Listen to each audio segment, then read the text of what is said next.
You know, I have a great reputation in show business, but in comedy, I'm what's known as a lazy comedian, which is crazy because I work all the time, but that's not why they call me lazy. They call me lazy because I'll do shows sometimes, 20,000 people be in the crowd, and I'll tell a joke, and they'll all look at me like I'm crazy, but 3 or 4 people will laugh really hard, and I'll be on stage like, yeah, that's good enough.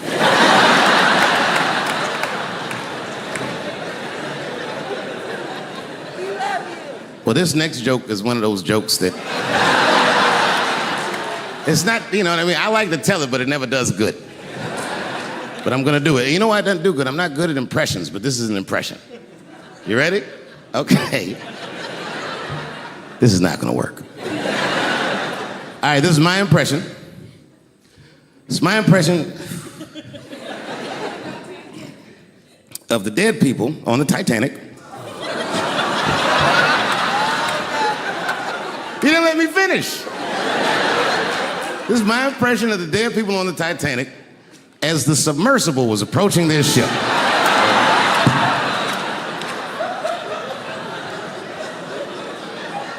That's good enough. All right, here it goes.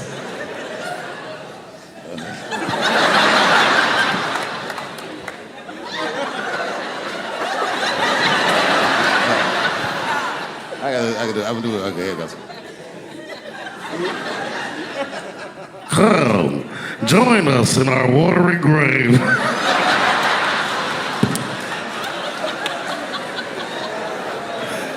Oh, buddy, that's funny to me. Listen, that is a funny way to die. 20 years from now, on my 70th birthday, I'm gonna take a submersible to see the submersible. Hopefully by then it should work. My wife hates that joke. You know, do you know this strip club in D.C. called Camelot? Is that still open?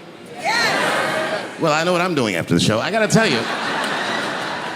The other day, my wife called me creepy. You know, I frequent strip clubs. I don't want, you know, it's something I like to do. And my wife said I was creepy because I go to strip clubs by myself. Is that creepy? I think that's better than going with the fellas. That's creepy to me. Hey, y'all, let's all go to the strip club and get our dicks hard together as a group of friends. Drive home in a quiet car and not talk about any of the things we've seen or done. No, nigga, I go by myself.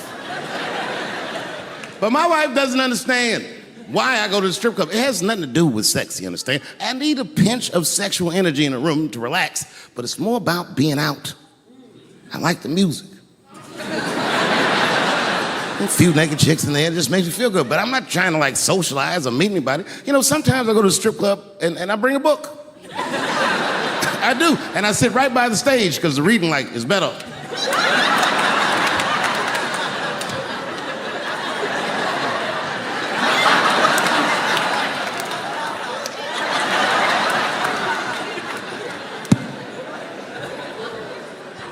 One time I went to a strip club, and this is weird. I don't know why. The stripper, for some reason, told me her real name.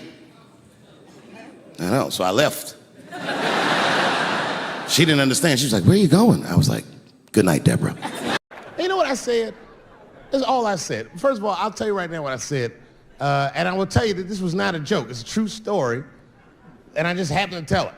All right, what happened was I went to a gallery party, all right? I don't know who in here has ever been rich before, but these are very nice parties.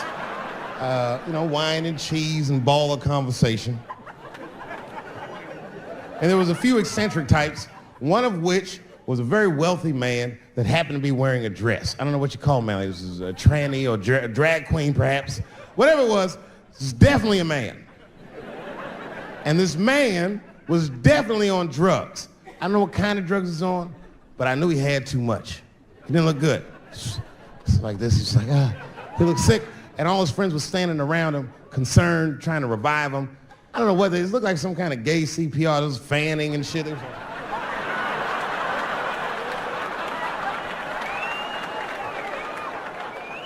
I saw all this from a distance. Now, I should have minded my own business, but I got curious. I was like, oh. And I went over there. All I said, excuse me, gentlemen, is he okay? And then they looked at me like I was evil. Oh. She is fine. I said, word? Oh. I'm sorry, I didn't know this is what we were doing. Here's my thing. I would support anybody's right to be whoever they feel like they are inside. I'm your ally in that. However, my question is, to what degree do I have to participate in your self-image? Is it fair that I have to change my whole pronoun game up for this motherfucker? That doesn't make sense. Seriously. If I put on an Argyle sweater and I'm like, hey everybody, I feel like a white guy in this sweater and I want some goddamn respect and a bank loan. That's not gonna work. Give a fuck how I feel. Why should I give a fuck how you feel? Nigger is a pronoun. But there was no time for philosophical debate. This was an emergency situation. I said, fine. Sorry, guys. I was just worried because she looks terrible. She just fell off the bench. Appears that her dick is popping out of her dress. You mind if I call an ambulance, champ? I'd rather not be at a party where a tranny ODs. There's too many questions to answer.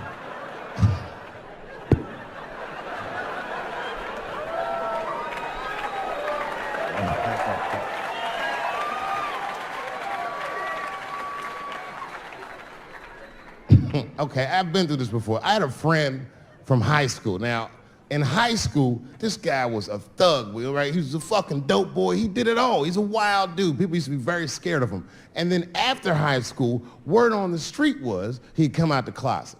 I personally didn't believe it. I bring him up because last year, he calls me out of the blue like, yo, what's up, man? I got your number from so-and-so, and I heard you're gonna be in New York doing a show. Could I get some tickets? I was like, fuck yeah, get some tickets, man. How you been? He said, well, we'll catch up at the show, man, but yo, I appreciate it. I'll see you soon. I said, all right, man, take care. And I was about to hang up, and I couldn't resist. I was just like, hey, nigga, I heard you was gay. What's going on with that?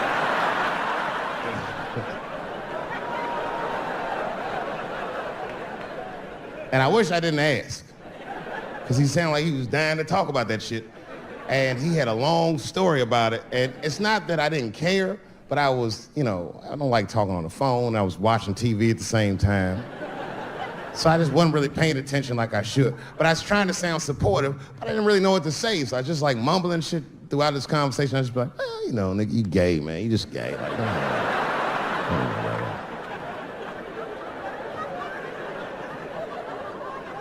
This went on for a while, and then finally I had to say something like definitive to get him off the phone. And I was like, hey, man, you know what? Don't let people get you down, all right? And the next time someone tries to make you feel bad about yourself, just remember, everybody fucks funny to somebody.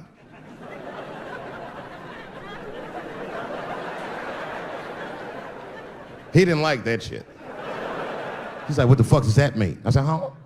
He said, you saying I fuck funny, motherfucker? I said, no, that's not what I'm saying. I'm saying everybody's different. He said, you ain't say different, nigga. You said funny. What's so fucking funny about the way I fuck? And I said, hey, man, I fuck feet. He said, what? Oh, this is not a joke, ladies and gentlemen. I get women to squeeze their feet together like this, and I fuck them right in that little space in their feet. But you can't build a community behind that shit.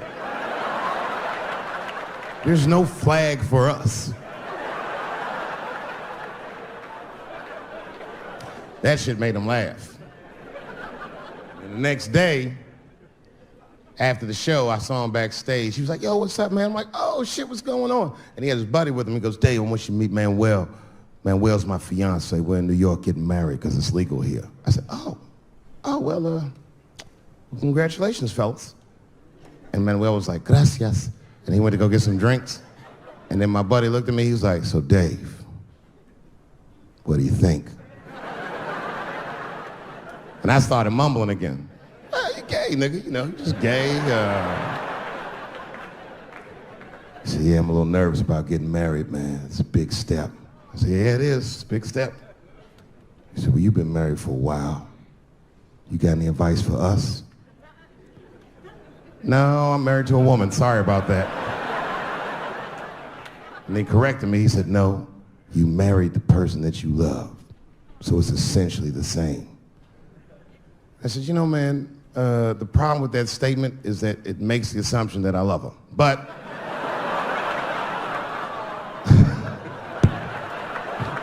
you guys lighten the fuck up. Of course I love my wife.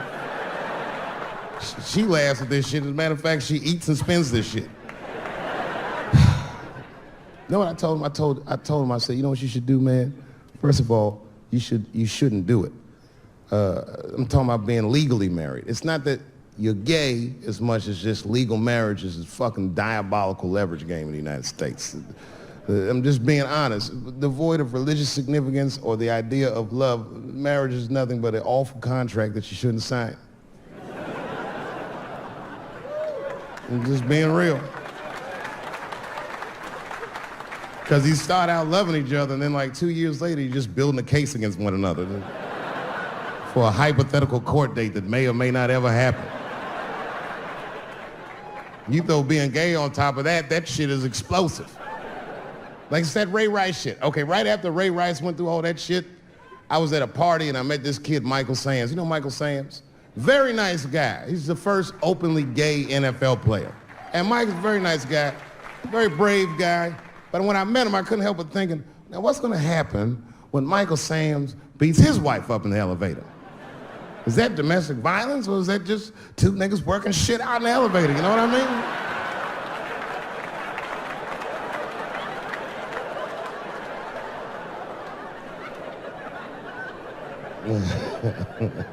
Anyway, I give all married men the same advice, gay or straight. Get a dog. This dog will love you all the time, but she's not going to. It's real talk. I didn't even know about dogs, and my kids got the dog. They brought him home from the shelter, and I didn't even want him. They're like, can we keep him? I said, nope.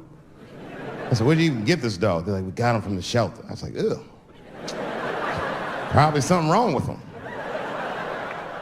Can't keep him. And then my kids started crying and screaming like the dog had gambling debts. Please, Dad, if you don't let us keep him, they're gonna kill him. I was like, oh. All right, you can keep him. And this dog was a menace. I hated his guts. Then one night I'd smoked a bunch of weed and I was eating a sandwich and Baba came over. Baba's the dog. He came over and was staring at me. This will make you very uncomfortable if you're just looking at you usually.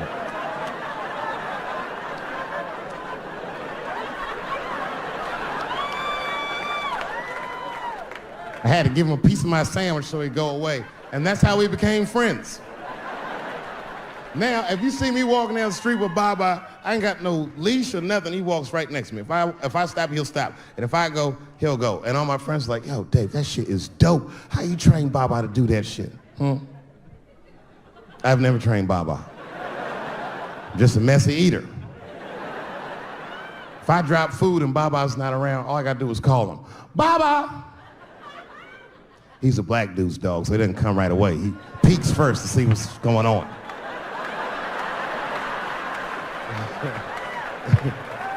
I gotta tap my foot so he can see the food. Over here, little buddy. And he's like, thanks, Dave. He'll come get it and run off. Thank you very much for being here. But before I start tonight, I just wanted to read a brief statement that I prepared. I denounce anti-Semitism in all its forms. And I stand with my friends in the Jewish community. And that, Kanye, is how you buy yourself some time.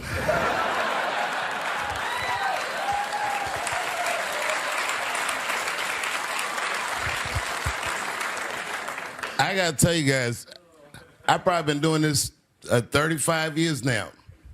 And early in my career, I learned that there are two words in the English language that you should never say together in sequence. And those words are the and juice. I've never heard someone do good after they said that.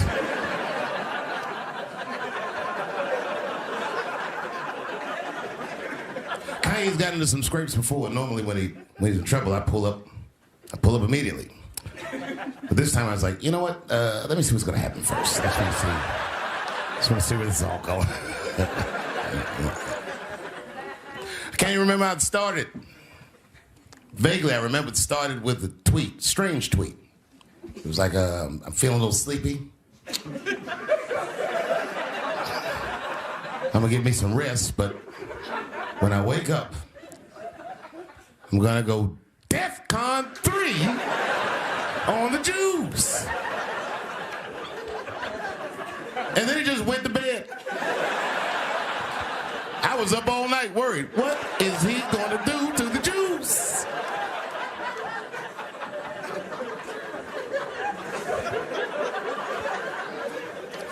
I grew up around Jewish people. I have a lot of Jewish friends, so I'm not freaked out by your culture. I know a little bit about it just from hanging around. Be like, yo, let's go out at school tomorrow. They'll be like, we can't go out. It's Shana Na tomorrow. I'll be like, where? What is Shana Na? I had so many questions. Why do some of your people dress like Run DMC?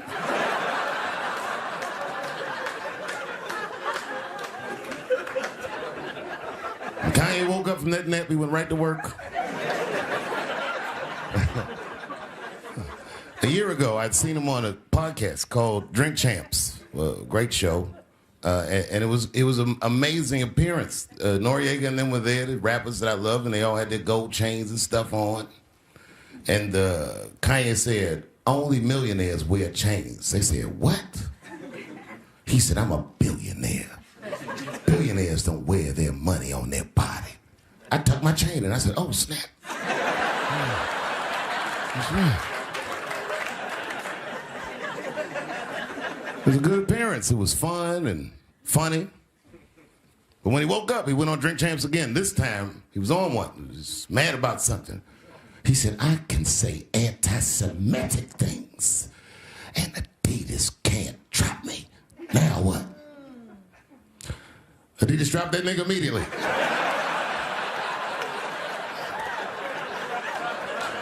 Ironically, Adidas was founded by Nazis. And they were offended. I guess the student had surpassed the teacher.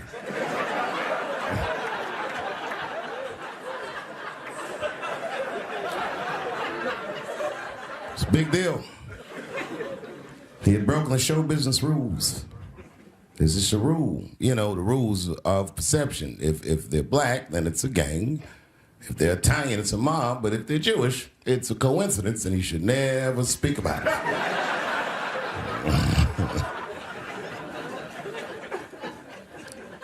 Kanye got in so much trouble, Kyrie got in trouble.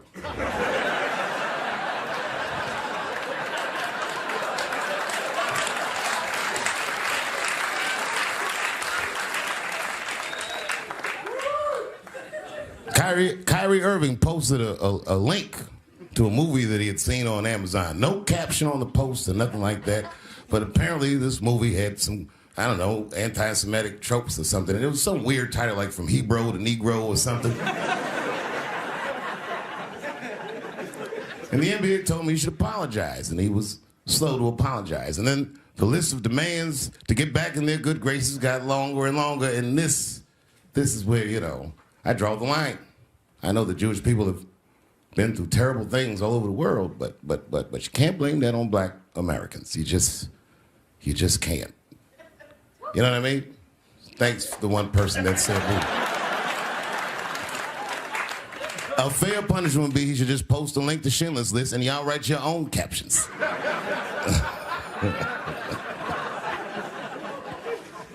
Kyrie Irving's black ass was nowhere near the Holocaust. In fact, he's not even certain it existed.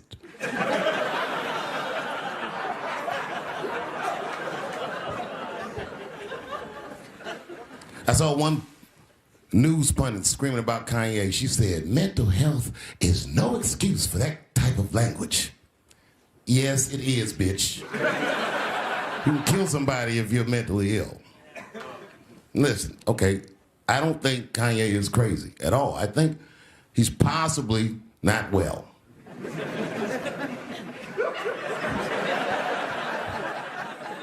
Well, I've been to Hollywood. Don't want y'all to get mad at me. I'm just telling you. I've been to Hollywood. This was just what I saw.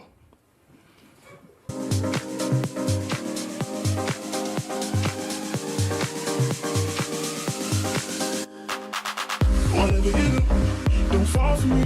Don't put your trust in me. Don't even lie for me. I want you, honey. I don't get it. It's a lot of juice. Like a lot. But that didn't mean anything. You know what I mean? There's a lot of black people in Ferguson, Missouri. Doesn't mean we run the place.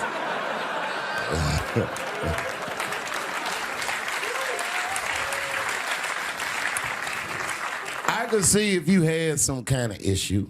You know what I mean? You might go out to Hollywood and you might start connecting some kind of lines, and you could maybe adopt the delusion that the Jews run show business. It's not a crazy thing to think, but it's a crazy thing to say out loud in a climate like this.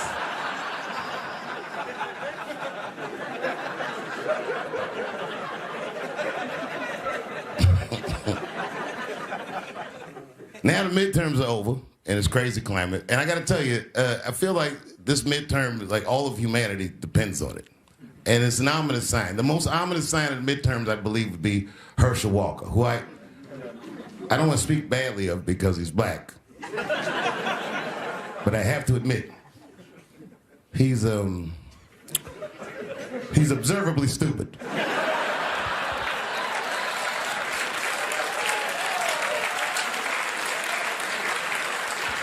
Even when he's not talking, his mouth be open a little bit like. He's the kind of guy that looks like he thinks before he makes a move on tic-tac-toe.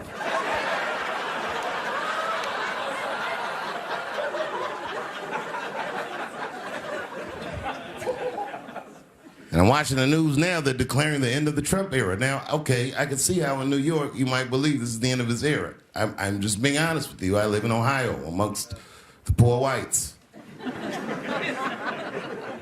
A lot of you don't understand why Trump was so popular, but I get it, because I hear it every day. He's very loved. And the reason he's loved is because people in Ohio have never seen somebody like him. He's what I call an honest liar.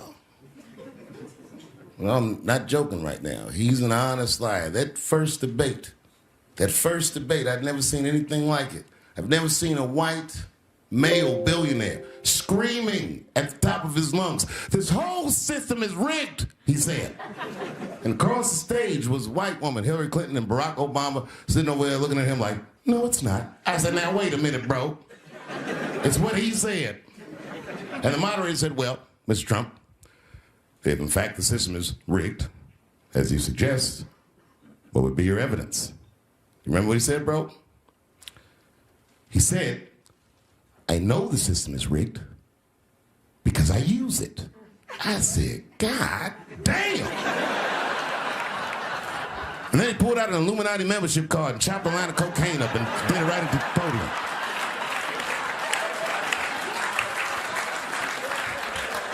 No one had ever heard someone say something that true. And then Hillary Clinton tried to punch him in the taxes. She said, "This man doesn't pay his taxes." He shot right back. "That makes me smart."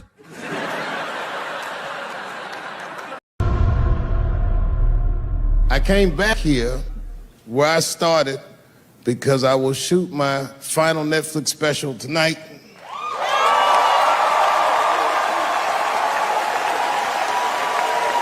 That's right. And after this shit, it's time to make America wait again. I've done too well. You know, if you black in show business and do too well, it's scary, nigga. Like, you gotta get the fuck out of the casino while the getting's good, while you're still winning. If you don't walk away from the table, that's how niggas get Kevin Harted. You already know. That's my man. I'm just saying, if he got a sex tape out, well, it's just a matter of time for me.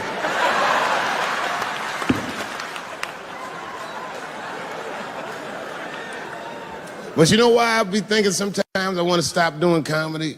And you know, I don't want to sound like a braggart saying this, but the real like reason I want to stop is because I'm too goddamn good at it. I'm not even exaggerating. It's not exciting. Every night before I come out on stage, I'll be backstage like, I'm sure this is gonna go well. And it always does. I'm so good at writing jokes, and this is not even an exaggeration. I actually write jokes backwards.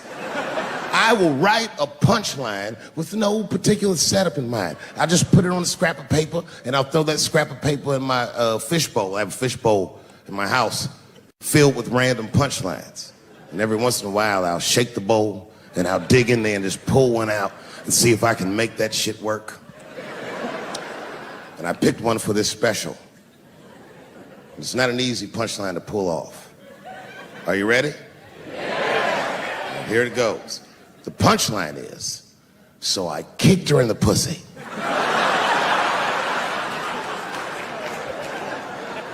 I haven't finished the joke yet.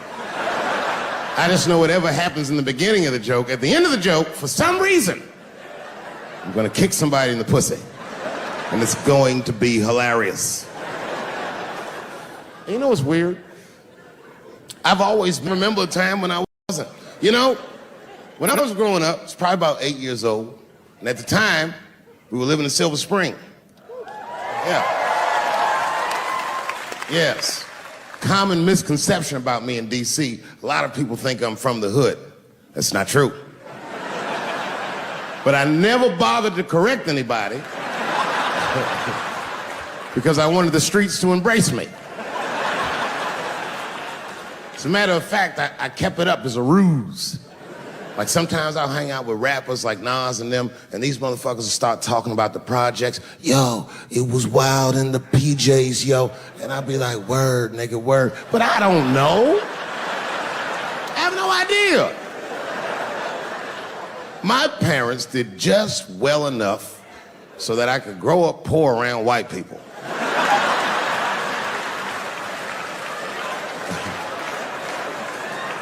And to be honest, when Nas and them talk about the projects, nigga, I used to get jealous because it sounded fun. Everybody in the projects was poor, and that's fair. But if you were poor in Silver Spring, nigga, it felt like it was only happening to you. I know the pain of that first sleepover at a white friend's house. And you come back home on Sunday and just look at your parents like, y'all need to step your game up. Everything at Timmy's house works. Remember the first time you saw that? In a cold winter, and you'd be at a white friend's house and see the motherfuckers in their living room without their coats on?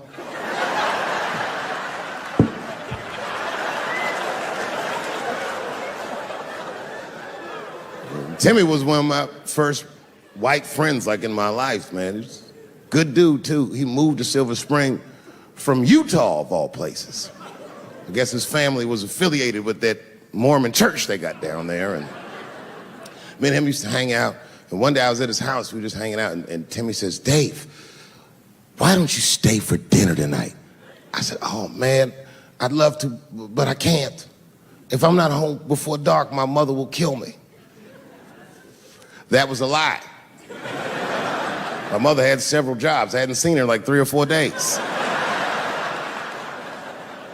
At that point in my life, it was my experience that white dinner wasn't delicious.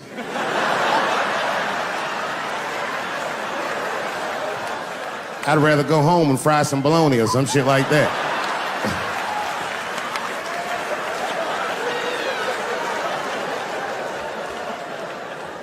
But then old Timmy threw me a curveball I wasn't expecting. He said, it's too bad you can't stay, Dave, because Mom made stovetop stuffing.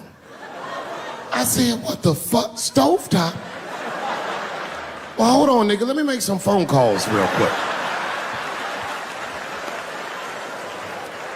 I had seen that commercial so many times, I had dreamt of getting my hands on some of that stovetop stuffing. And finally, I met a motherfucker that actually had a box of stovetop in the house. I couldn't miss this opportunity, so I pretended to call my mother. And then I came back and I said, Timmy, you're not gonna believe this great news. Mom said I can stay. And he said, fantastic. He said, why don't you come with me and we'll help set the table and then we can say the blessing. I had no interest in setting this motherfucker's table or saying these crazy ass Mormon prayers. I just wanted that goddamn stuffing. My hands first. My plan was simple. Wash my hands slowly, and by the time I'm done, the table will be set, the blessing will be said, and all that there will be left to do is eat.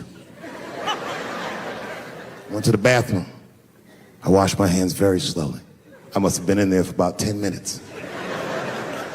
And suddenly, one of his mothers came to the door.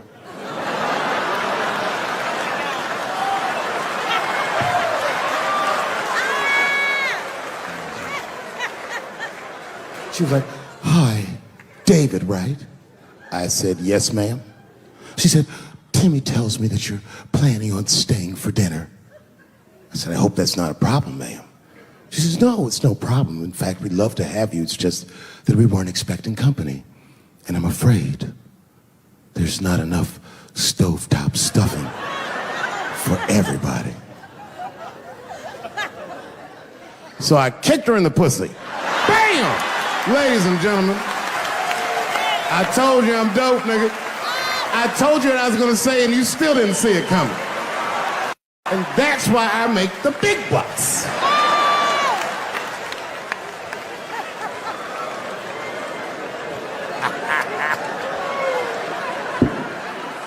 Oh my God.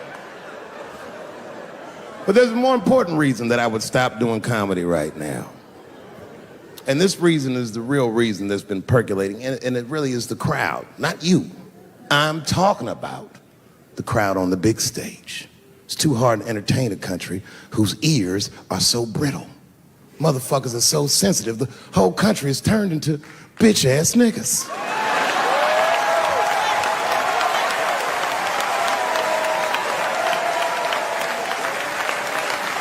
Everything you say upsets somebody. You know, I can remember when it all started. It was when I was doing Chappelle show. When I was doing Chappelle show, I used to do the show, and then on the weekends I do like concerts and shit like that. So I'm doing a concert, and there was a couple in the front row, beautiful couple. The wife was obviously Asian. You could see it in her face.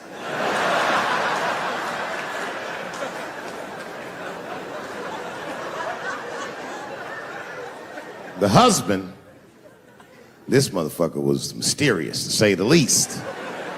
Couldn't quite pinpoint where he was from. Caramel-colored fella, very nice hair, but he could have been from anywhere. Bangladesh, Mexico. I can't guess with a nigga like this. All I knew for sure about this guy is that his wife was a bitch. I could see that in her face, too. No, he was laughing and having a good time, and she was scowling at me at a goddamn comedy show. I couldn't figure it out. And then I realized at some point that she was pregnant, and I was smoking on stage. I said, oh my God, that's probably why she's mad. So I started to put my cigarette out, but then she hit me with one of them fake non-smoker calls. So I just kept smoking. I thought to myself, bitch, that babe will be fine, relax. And I tried to break the tension. I just asked her. That's all I said. I go, hey, where are you guys from anyway? And I could tell that she was on to me. She goes, very condescendingly, she says, I'm from California. If you're asking my ethnicity, I am Chinese. He was like, I'm Mexican, bro. I said, well, I'm sorry if I offended you by asking, but you're a very beautiful couple. And miss, there's no question that you're gonna give birth to the hardest working baby this world has ever seen.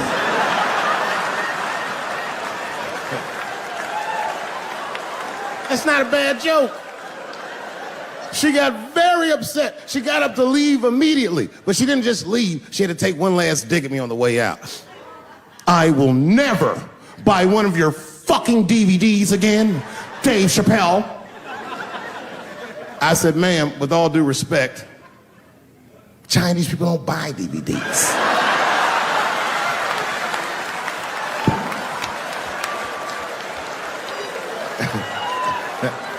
And the crowd went crazy. We were all laughing, having a good time. I didn't even think anything of it. And then just 3 days later, this lady sends a fucking letter to my promoter telling him not to book me for shows anymore because I was, quote, racist, and I'm quoting her, insensitive to the nature of my interracial marriage. I was like, word, bitch, I was.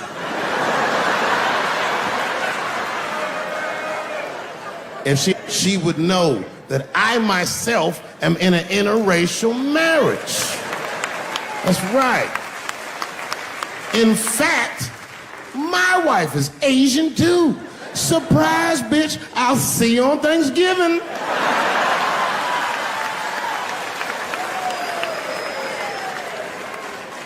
But my wife's not Chinese. She's Filipino.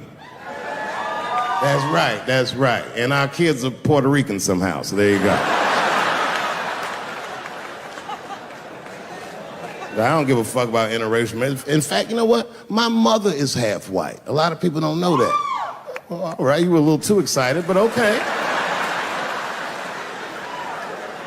A lot of people don't believe me when I say that, but it's true. You can't tell looking at me, but if I grew my hair out, you would think you was at a fucking Cat Williams concert. My shit is beautiful. But motherfuckers are just taking it too far. I don't know why or how everybody got this goddamn sensitive. You know who hates me the most? The transgender community. Yo, yeah, these motherfuckers. I mean, I didn't realize how bad it was. These motherfuckers are really mad about that last Netflix special.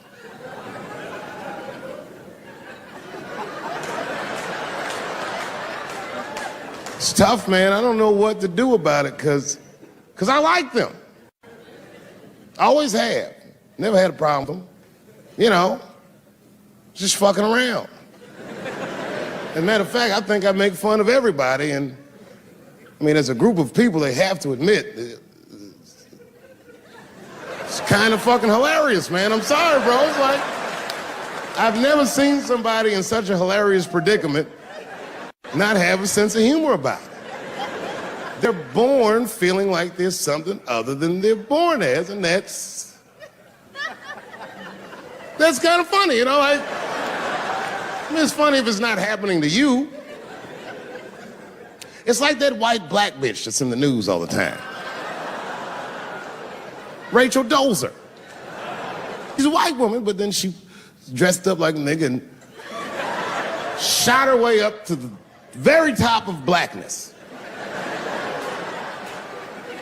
And I always wanted to meet her just so I could understand. I just wanted to like have dinner with her so I could just look in her eyes and call her a nigger to her face. The fuck is that bitch talking about? I identify black. That is trans talk, lady. Stop biting. Stop biting. There's a big difference between her and a trans. The difference between her and a trans is I believe transgenders.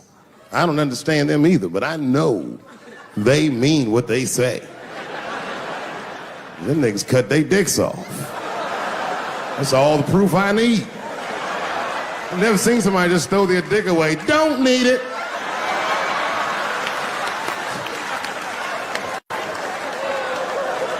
I don't understand, but I believe you and I support your decision, motherfucker. But how far is Rachel willing to go? What is Rachel willing to do so that we blacks can believe that she believes she's actually one of us?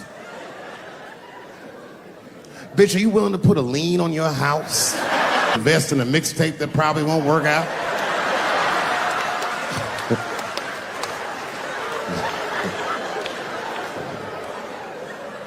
She didn't even change her name. didn't even change her name. Her name is Rachel. I can't believe in that name. If you want my support, you're gonna have to change your name to the blackest shit I've ever heard. Bitch, you're gonna have to change your name to Draymond Green. I don't know a blacker name than that. That shit is black on paper. If you type Draymond Green into Airbnb, that shit will log off automatically.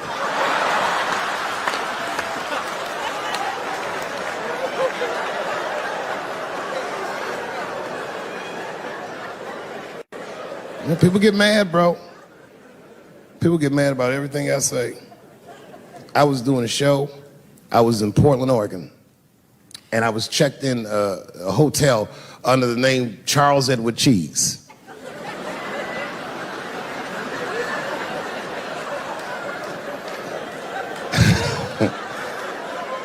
I came back, and there was a note. It was like a letter on my desk. It was addressed to Mr. Cheese.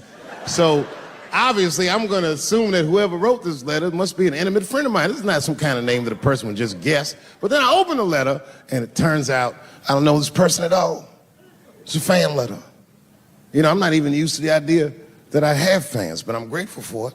And even though I'm grateful for fans, I don't read those letters.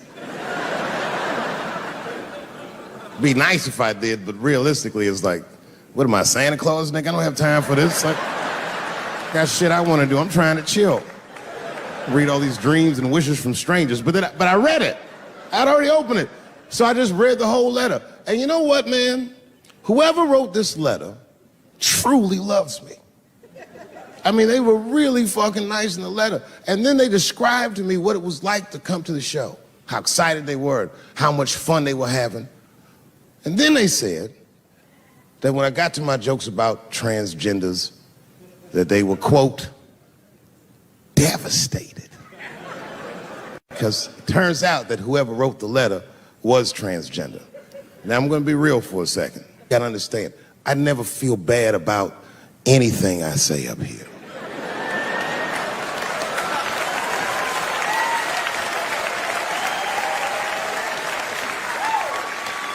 And I would never admit this to you if I hadn't locked your phones up. But it was the weirdest thing. Like, when I read this letter, the shit made me feel bad. I didn't feel bad about what I said, you understand? I felt bad that I made somebody else feel bad. To be honest, I don't even know what I said that upset that person. I have so many transgender jokes.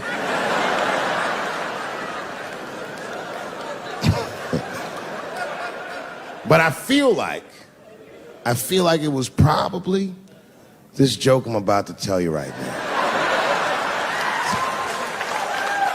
And it's not even that bad of a joke. It's a true joke. I mean, it's not true, but I had read in the paper that Caitlyn Jenner was contemplating posing nude in an upcoming issue of Sports Illustrated. And I know it's not politically correct to say these things, so I just figured, fuck it, I'll say it for everybody else. Yuck. Oh, sometimes I just want to read some stats. I don't know why you're gonna cram some man pussy in the middle of the sports page like this. I just didn't think that was the place for it. But I wasn't saying anything like Caitlyn Jenner's a bad person. I'm not mad at her for doing it. Not even mad at Sports Illustrated. If I'm mad at somebody, I'm probably just mad at myself. You understand? Because deep down, I know that I am not strong enough to not look at those pictures.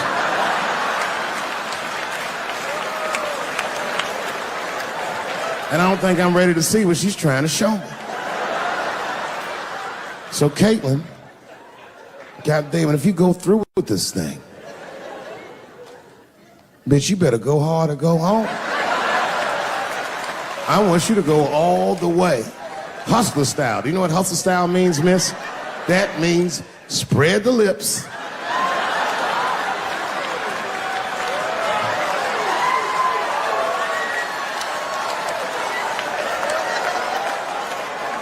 I hope she spreads her lips and there's an itty bitty dick inside. Ah!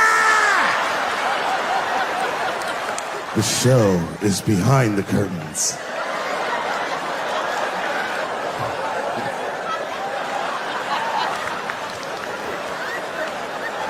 I don't know what I said that upset that person. But I'm gonna tell you something. When I read that letter, and the moments after I read it, I did something that many black men in America do not have the time or the money to do. I thought about how I felt.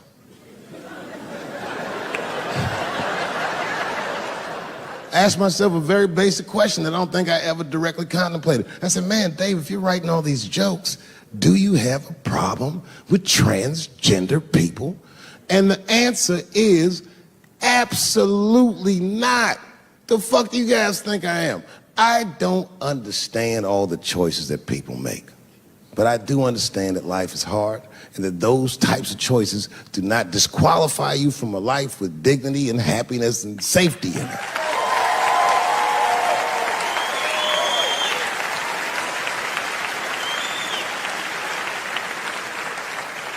But if I'm honest,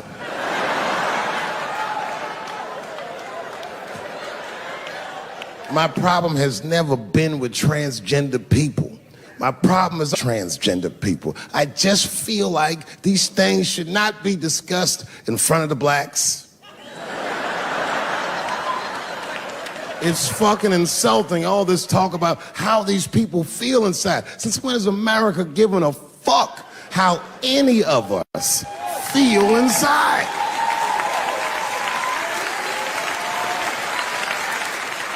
And I cannot shake this awful suspicion that the only reason everybody is talking about transgenders is because white men want to do it. That's right. I just said that. If it was just women that felt that way, or black dudes and Mexican dudes being like, hey, y'all, we feel like girls inside, they'd be like, shut up, nigger. No one asked you how you felt. Come on, everybody, we have strawberries to pick. It reeks of white privilege. You never asked yourself why it was easier for Bruce Jenner to change his gender than it was for Cassius Clay to change his fucking name?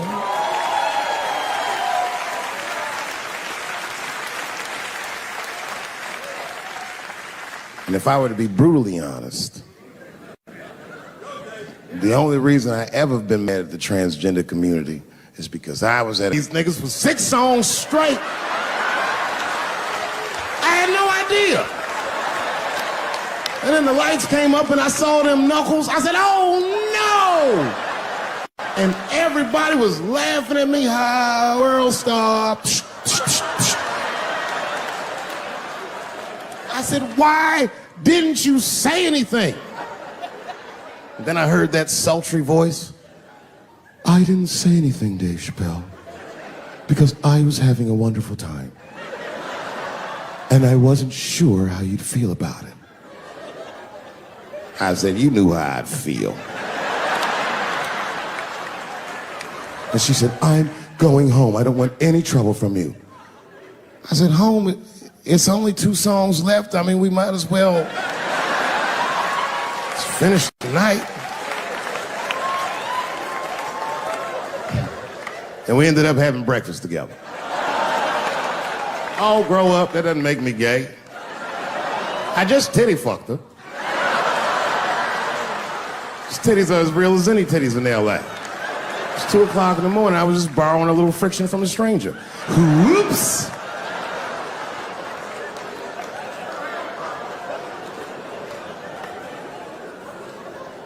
It's the madness of youth. It's the types of mistakes that a man makes when he's young. I wouldn't even know that it's necessarily a mistake. It was a wild night out. But I don't do it like that anymore. I'm old. I'm 44 now. Hey. It's the first time in my life I've ever started to physically feel my age. It's tough, man. You know how I know I'm getting old? This is embarrassing, but I was in my hotel room. I'm not gonna lie, I was jerking off, and I was really sweating it out. And this is when I knew I was old. I just gave up in the middle, like nothing even happened.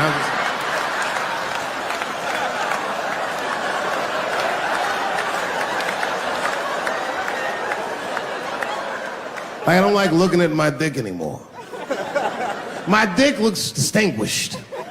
It's old, an old looking dick. It's got salt and pepper hair all around it. My dick looks like Morgan Freeman in the 90s. Without the dots. My dick narrates.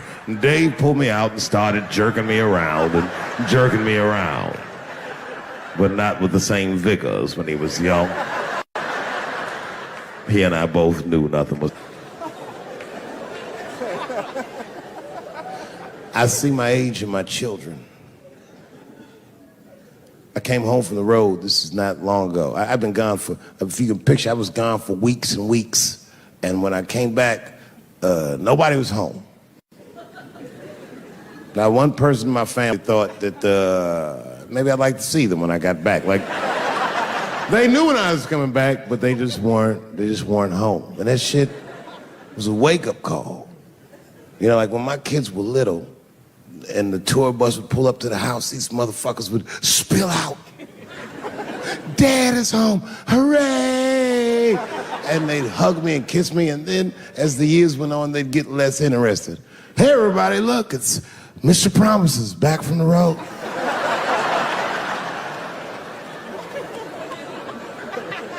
But empty house, that's some cold shit. And I went into my oldest son's room. I was like, hello, hello. He was gone. And I'd never done this to him before, but for some reason I just did it. I just looked through his shit. Just to see who this motherfucker was becoming. And I found these notebooks and I started going through them. Written as his handwriting. I didn't even know this nigga wrote poems. And then I looked through his drawers and I opened up his middle drawer. And I found this rolling paper. And I looked down at them papers like, oh, that's where that poetry's coming from.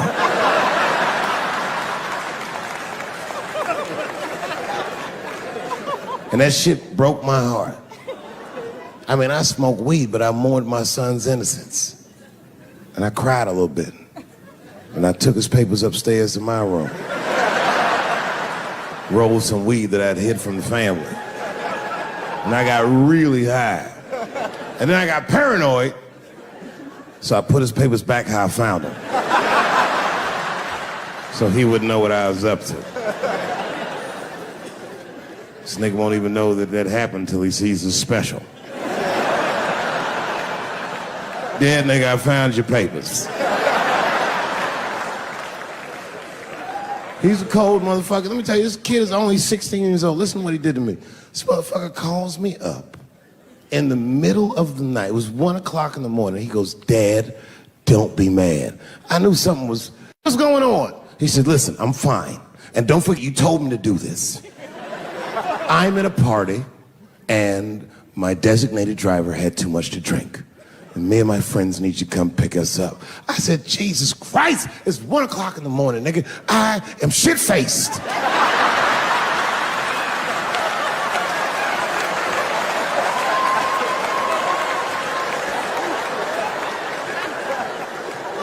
But I figured, fuck it, it's better me than some kid. I might as well roll the dice and go pick my nigga up. I said, all right, I'm coming to get you. Just give me the address and I'll be right there. And then he gave me the address and I was shocked. I said, son, you are not gonna believe this, but I'm at the same party, nigga.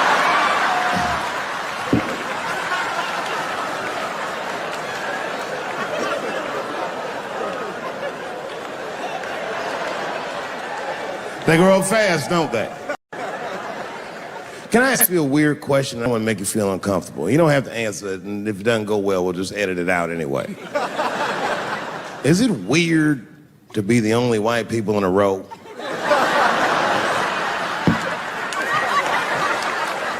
Is it weird? I mean, to be honest, does it feel strange? Are you worried at all? Give me your money, motherfucker. I'm just fucking around. This guy got ice in his veins. He didn't even buckle. You know, like many black men my age, the first time I voted was 8 years ago.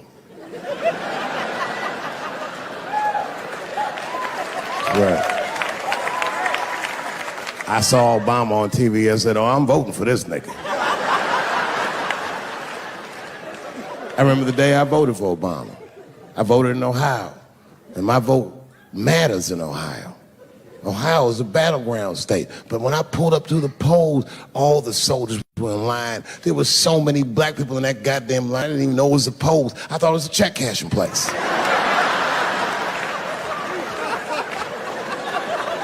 We were hugging each other, and old people were singing hymns and spirituals. They verdict times 10 or some shit. I've never seen black people that happy. 8 years later, I'm pulling up to the polls again. This time I'm driving a brand new Porsche because the Obama years were very good to me.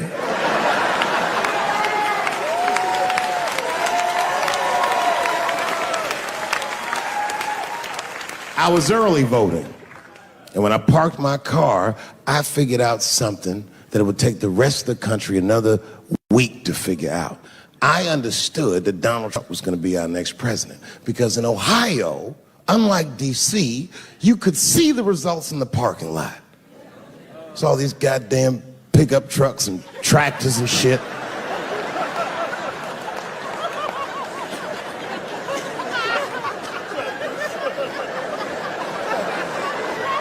And then I walked up and I saw a long, long line of dusty white people.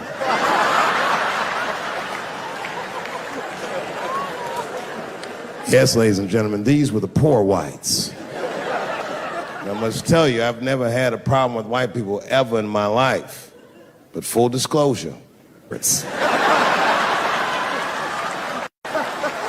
we've gotten a lot of trouble out of them. And I've never seen so many of them up close. I looked them right in their coal-smeared faces. And to my surprise, you know what I didn't see? I didn't see one deplorable face in that group. I saw some angry faces and some determined faces, but they felt like decent folk. No, they did. In fact, I'm not even lying, and I didn't sound fucked up, but I felt sorry for them. I know the game now. I know that rich white people call poor white people trash. And the only reason I know that is because I made so much money last year, the rich whites told me they say it at a cocktail party.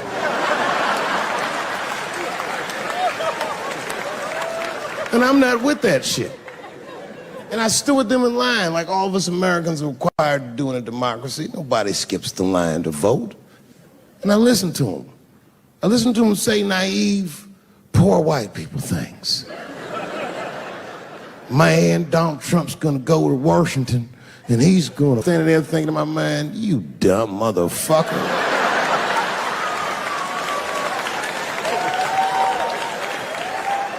You are poor. He's fighting for me.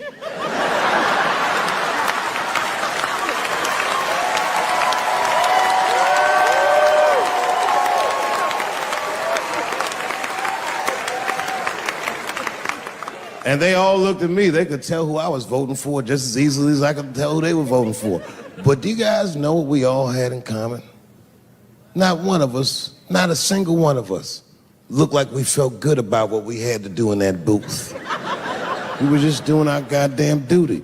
Yes, I voted for Hillary Clinton. Of course I did. I voted for her because I liked what she said vastly better than I liked what he said. But to be honest with you, at that point, that shit was like watching Darth Vader do the I Have a Dream speech.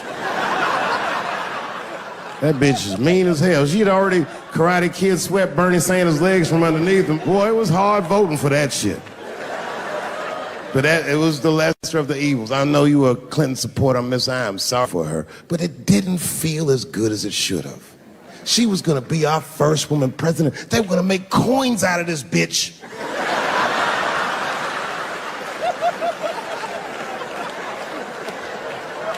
And somehow she just missed the dunk. Of course she should have beat him. Of course she should have beat him. You know what voting for her felt like? It was bittersweet. It felt like I was lucky enough to eat Halle Berry's pussy. And whilst I was doing so, she fucking farted in my face, man.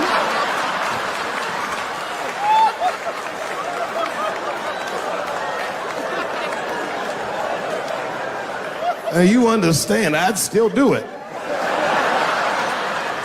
But boy, I wish she didn't fart in this great nation's face. I voted that day, and then that same day I flew to New York City. I had work. That night I was in a comedy club in New York, and I said to an audience almost exactly what I just said to you. And I didn't know that there was a journalist in the room. And this journalist wrote an article. The headline of the article said, Dave Chappelle is an avid. Yeah, I had no idea the paper said that. And you know how I found out? My wife called me from Ohio the next morning in a goddamn panic. David, what the fuck is going on in New York? I said, I'm being good, but what have you heard?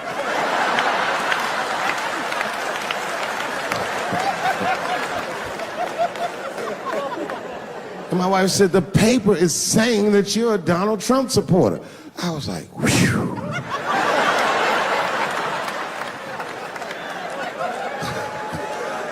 I said, don't worry about that shit, baby. Nobody in their right mind would believe that. And she said, no, David, people believe it. And then she started reading the comments to me. Oh, they were terrible. All these black people calling me all kinds of Uncle Toms and shit. I should tell you, buddy, this is a very serious allegation from one black to another. I was incensed. Uncle Tom?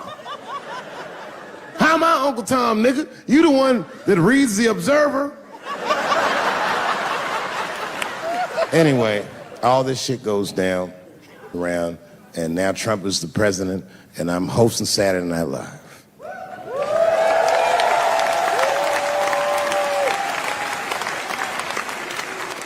And I didn't really prepare my monologue, I just kind of winged it.